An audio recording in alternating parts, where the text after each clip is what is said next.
আজকের গল্প ছোট বউ। বিয়ের শাঁখ, উলুধ্বনি আর হাসির মাঝে দাঁড়িয়েছিল আঁখি। লাল বেনারসির আঁচলটা শক্ত করে ধরে রেখেছিল সে, যেন এই আঁচলটাই তার একমাত্র ভরসা। সবাই বলছিল নতুন বউ খুব সুন্দর, ছোট বউ তো একেবারে লক্ষ্মী।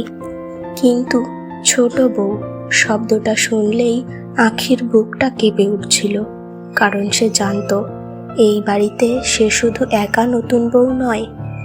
শ্বশুর বাড়িতে ঢুকতেই শাশুড়ি কড়া চোখে তাকিয়ে বললেন, শোনো ছোট বৌমা, আমাদের বাড়িতে নিয়ম খুব কড়া।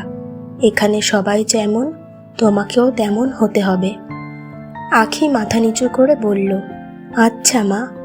কিন্তু তার গলায় আত্মবিশ্বাসের বদলে একটা অজানা ভয় লুকিয়েছিল। এই বাড়িতে আগে থেকেই দুই বউ ছিল। বড় বউ অনন্যা শান্ত, গভীর, সবকিছু নিখুঁতভাবে করে। মেজ বউ সুপর্ণা চটপটে, কথা বলতে ভালোবাসে, কিন্তু একটু কটাক্ষপূর্ণ। প্রথম দিন থেকেই আঁখি বুঝে গেল এ বাড়িতে সে তৃতীয়। সকালে ঘুম ভাঙতেই রান্নাঘরে ঢুকলো আঁখি। এই দুধটা ফুটিয়ে দাও, অনন্যা বলল। আঁখি একটু দেরি করতেই সুপর্ণা বলল, এইভাবে কাজ করলে কিন্তু চলবে না, এখানে টাইম মেনে সব করতে হয়। আঁখি চুপচাপ মাথা নেড়ে কাজ করতে লাগলো, কিন্তু তার হাত কাঁপছিল। চা বানানোর দায়িত্ব দেওয়া হলো আঁখিকে। সে যত্ন করে চা বানালো, কিন্তু চিনিটা একটু বেশি হয়ে গেল। সুপর্ণা এক চুমুক খেয়ে মুখ বাঁকিয়ে বলল, এ মা, এই চা কি খাওয়া যায়? অনন্যা ঠান্ডা গলায় বলল, কিছু শিখে আসোনি? চারিদিকে হাসির শব্দ। আঁখির চোখে জল চলে এলো, কিন্তু সে মুখ ঘুরিয়ে ফেলল, কারণ সে সবার সামনে কান্না করে নিজের দুর্বলতা প্রকাশ করতে চায়নি।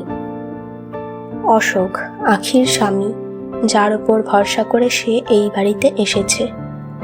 রাতে আঁখি ধীরে ধীরে অশোকের কাছে গেল। শুনছো, আমি চেষ্টা করছি, কিন্তু পারছি না ঠিকমতো। অশোক ল্যাপটপ থেকে চোখ না তুলে বলল, সবাই প্রথমে পারে না, সময় লাগবে। কিন্তু সবাই আমাকে এত সিরিয়াসলি নিও না, ওরা অমনি।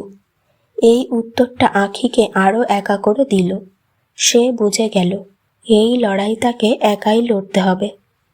দিন যেতে লাগলো, কিন্তু পরিস্থিতি বদলালো না। একদিন বাড়িতে অতিথি এলো। আঁখি ডাল রান্না করছিল, কিন্তু একটু পাতলা হয়ে গেল।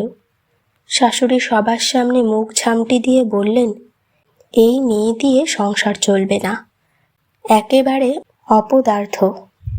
অতিথিরা চুপ। আঁখির হাত কাঁপতে লাগলো। তার মনে হলো সে যেন এই বাড়ির কেউ নয়, শুধু একটা বোঝা। সেদিন রাতে আঁখি চুপচাপ বারান্দায় বসেছিল।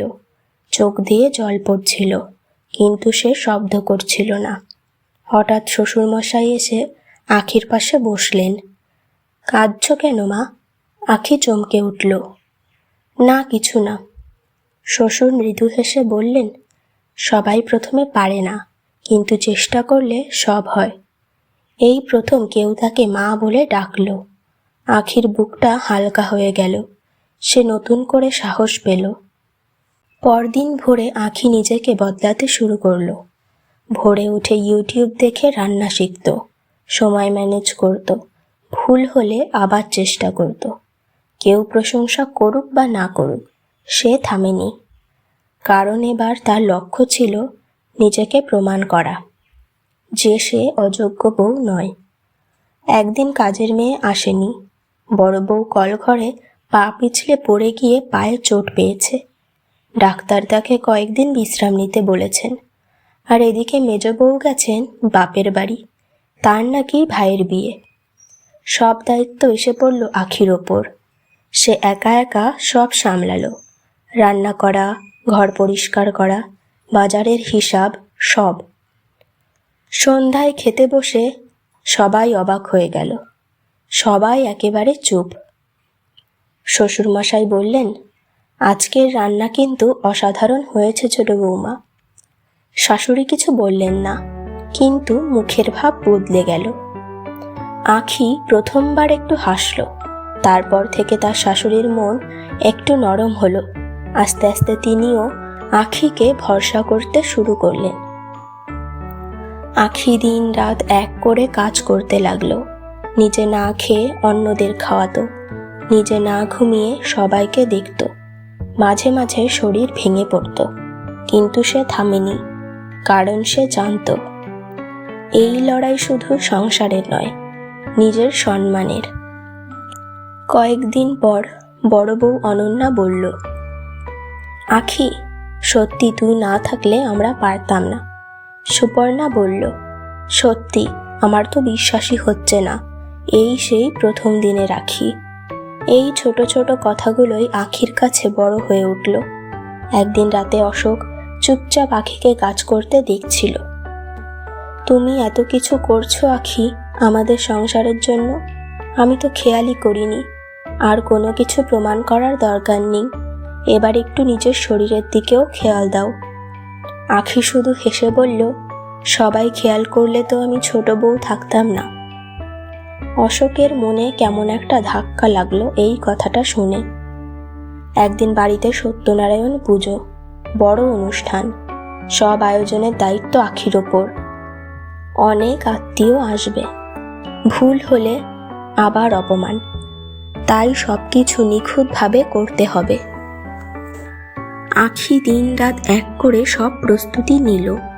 অনুষ্ঠানের দিন সবকিছু নিখুঁত হলো, খাবার, সাজসজ্জা, অতিথি আপ্যায়ন, সবাই বলল, এই বাড়ির ছোট বউ যেন একেবারে মা দশভুজা, একাই কেমন সবকিছু সামলাচ্ছে।